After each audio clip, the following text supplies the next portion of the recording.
5 кадам бул илимий далилдерге негизделген, ата-эне менен баланын өз ара байланышын чыңдоого жардам берген платформа. Эгерде ата-эне менен байланыш болбосо, баланын тили да, социалдык көндүмдөрү дагы толук өнүкпөйт. Бул тууралуу иш-чарада маалымат берилип, кеңири түшүндүрүлдү. Балдарды эрте курактан өнүктүрүүнүн маанилүүлүгү жөнүндө ата-энелерге бир маалымат берип кетели деп келдик да. Мына өзүңүздөр көрүп атасыздар, бул жерде балдар бул жерде жалаң өнүгүү мастер-класстарында ойноп атышат, иштеп атышат, сүрөт тартып атышат, жана башка нерселер жасап атышат. Жалаң өнүгүү. Бул эмне үчүн эрте курактан өнүгүүгө маани берип келебиз биз? Бул жерде мизилдөөлөрдүн негизинде айтылат, бала төрөлгөндөн баштап 5 жашка чейинки өнүгүүсү баланын өмүрүндөгү эң маанилүү мезгили деп айтылат.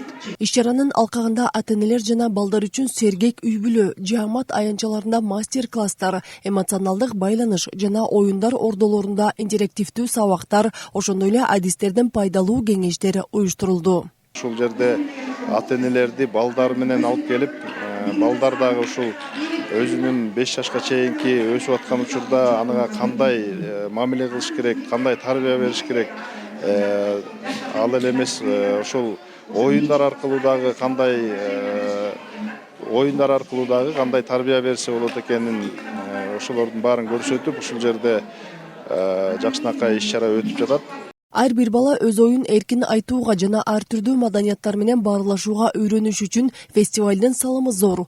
Мында өзгөчө улуттук оюндарга басым жасалып, кыргыз маданиятын өнүктүрүүгө өбөлгө түзөт. Биз Сүйүндүк эне өнүгүү борборунан 3-4 бала менен келдик. Ата-энелер менен жалпы келдик. Биз бул өнүгүү борборубузда жалаң нейро оюндарга көбүрөөк көңүл бурабыз.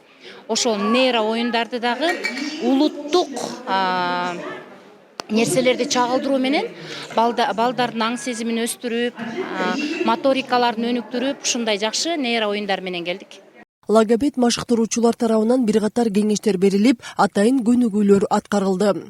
Уюштуруучулардын айтымында бул иш-чара үй-бүлөлүк баарлашууну, түшүнүшүүнү жана бала менен ата-эненин ортосундагы байланышты чыңдоого багытталат. Айзат Анарбекова, Нуржан Орманбетов, Ысык Көл жаңылыктары.